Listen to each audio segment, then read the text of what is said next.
Hello friends, welcome back to Zaira's Easy Cooking. ഇന്നത്തെ recipe ഒരു chicken ക്രോയിസന്റിന്റെ റെസിപ്പിയാണ്. ഇത് വളരെ എളുപ്പത്തിൽ നമുക്ക് വീട്ടിൽ തയ്യാറാക്കി എടുക്കാം. ഇത് ഞാൻ ഓവനിലല്ല ബേക്ക് ചെയ്തെടുക്കുന്നത്, പാനിലാണ് ബേക്ക് ചെയ്തെടുക്കുന്നത്.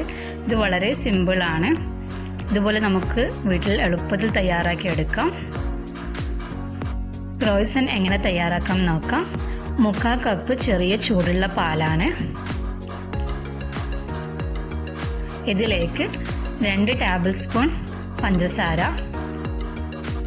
2 ടീസ്പൂൺ ഈസ്റ്റ്, ഇതെല്ലാം നല്ലോണം മിക്സ് ചെയ്തെടുക്കാം. ഈസ്റ്റ് ഒന്ന് ആക്റ്റീവായി കിട്ടാൻ വേണ്ടി 10 മിനിറ്റ് ഇതൊന്ന് മാറ്റി വെക്കാം. ഇതിവിടെ ഇപ്പോൾ ആക്റ്റീവായി വന്നിട്ടുണ്ട്. ഇതിലേക്ക് 1/4 കപ്പ് ഓയിൽ, 2.5 കപ്പ് മൈദപ്പൊടി ഇട്ട് കൊടുക്കാം. 1/2 ടീസ്പൂൺ ഉപ്പും കൂടി ഇതിലേക്ക് ഇട്ട് കൊടുക്കാം. ഇത് നല്ലപോലെ മിക്സ് ചെയ്തെടുക്കാം. ഇതിവിടെ ഇപ്പം മിക്സായി വന്നിട്ടുണ്ട്. ഇതിലേക്ക് കുറച്ച് ഓയിലും കൂടി തടവി കൊടുക്കുക ഇതിൻ്റെ മുകളിലേക്ക്. എന്നിട്ട് കവർ ചെയ്തിട്ട് 1 മണിക്കൂർ നമുക്ക് റെസ്റ്റ് ചെയ്യാൻ വെക്കാം.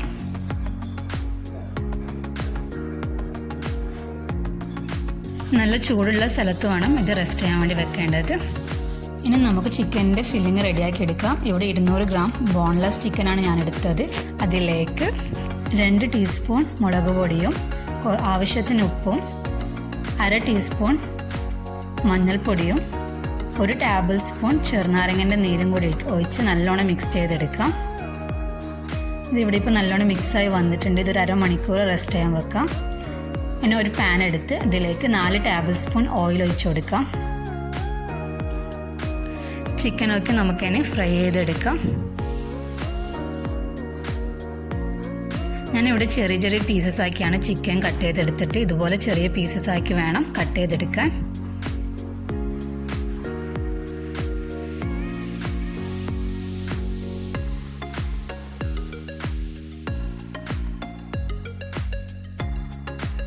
ചിക്കൻ ഇവിടെ ഇപ്പോൾ ഫ്രൈ ആയി വന്നിട്ടുണ്ട്. നമുക്കിതൊരു പാത്രത്തിലേക്ക് മാറ്റാം. ചിക്കൻ ഫ്രൈ ചെയ്ത സെയിം പാത്രത്തിൽ വേണം നമുക്കൊരു ടേബിൾ സ്പൂൺ ഓയിൽ ഒഴിച്ച് ഇതിലേക്ക് 1 ടേബിൾ സ്പൂൺ ഇഞ്ചി വെളുത്തുള്ളി പേസ്റ്റ് ഇട്ട് കൊടുക്കാം. ഇതിലേക്ക് 4 പച്ചമുളക് ചെറുതായി കട്ട് ചെയ്തതും കുറച്ച് കറിവേപ്പിലയും ഇട്ട് നമുക്ക് നല്ലോണം മിക്സ് ചെയ്തെടുക്കാം.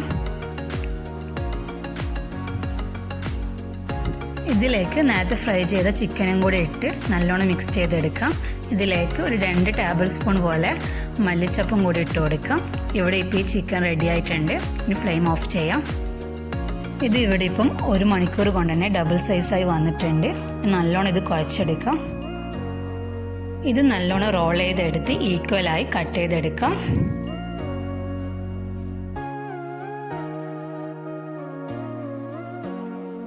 ഇനി ഇതെടുത്തൊരു ചെറിയ ചെറിയ ബോൾസ് ആക്കി എടുത്ത് വെക്കാം.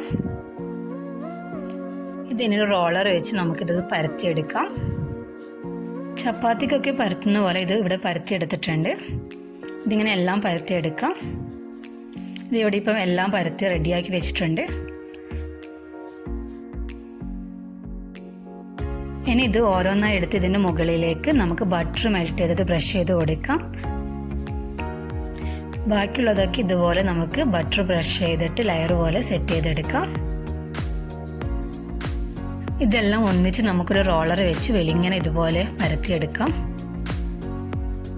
ഒരു കത്തി വെച്ച് നമുക്കിത് കട്ട് ചെയ്തെടുക്കാം. നമുക്കിതൊരു ട്രയാങ്കിൾസ് പോലെ വേണം കട്ട് ചെയ്തിട്ട് എടുക്കാൻ വേണ്ടിയിട്ട്.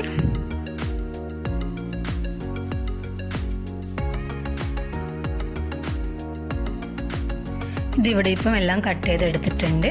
ഇനി ഇതിൽ നിന്ന് ഒന്നെടുത്തിട്ട് ഇതിൻ്റെ സൈഡിൽ നമുക്കൊന്ന് ചെറുതായി ഒന്ന് കത്തി വെച്ച് കട്ട് ചെയ്ത് കൊടുക്കാം. ഇതിലേക്കാണ് ചിക്കൻ്റെ ഫില്ലിങ് വെച്ച് നമുക്കിത് റോൾ ചെയ്തെടുക്കാം. ഇതുപോലെ എല്ലാം നമുക്ക് തയ്യാറാക്കി എടുക്കണം. ഇത് ഇവിടെ ഇപ്പോൾ എല്ലാം റെഡിയായി വന്നിട്ടുണ്ട്. ഇത് നമുക്കൊരു ബേക്കിംഗ് ട്രേയിൽ ഒരു 10 മിനിറ്റ് റെസ്റ്റ് ചെയ്യാൻ വെക്കാം. അതിനുശേഷം ഇതിൻ്റെ മുകളിലേക്ക് ഒരു മുട്ട ബീറ്റ് ചെയ്തത് ബ്രഷ് ചെയ്ത് കൊടുക്കാം. ഒരു ഗോൾഡൻ കളറായി കിട്ടാൻ വേണ്ടിയിട്ടാണ്. ബേക്ക് ചെയ്തെടുക്കാൻ വേണ്ടി നോൺ സ്റ്റിക്കിൻ്റെ ഒരു പാത്രം 5 മിനിറ്റ് മീഡിയം ഫ്ലെയിമിൽ ഒന്ന് പ്രീ ഹീറ്റ് ചെയ്തെടുക്കാം. ഒരു റിങ്ങും കൂടി വെച്ച് അതിൻ്റെ മുകളിൽ നമുക്ക് ഈ ട്രേ വെച്ച് ബേക്ക് ചെയ്തെടുക്കാം. ഒരു 30 മിനിറ്റ് ലോ ഫ്ലെയിമിൽ നമുക്കിത് ബേക്ക് ചെയ്തെടുക്കാം. ഇതിൻ്റെ മുകൾ വശമൊക്കെ ഒരു ഗോൾഡൻ കളറായി വരുന്നവരെ നമുക്കിത് ബേക്ക് ചെയ്തെടുക്കാം. ഏകദേശം ഒരു 30 മിനിറ്റുള്ളിൽ ഇത് റെഡിയാവും. ഇത് ഇവിടെ ഇപ്പോൾ ഓവനിൽ ബേക്ക് ചെയ്യുന്ന പോലെ തന്നെ റെഡിയായി വന്നിട്ടുണ്ട്. എല്ലാവരും ഒരിക്കലെങ്കിലും ഇതുപോലെ ഒന്ന് ട്രൈ ചെയ്ത് നോക്കുക. അത്രയ്ക്കും അടിപൊളി ടേസ്റ്റാണ്. നിങ്ങൾക്ക് എൻ്റെ ഈ ചാനൽ ഇഷ്ടമായാൽ please like, share and subscribe.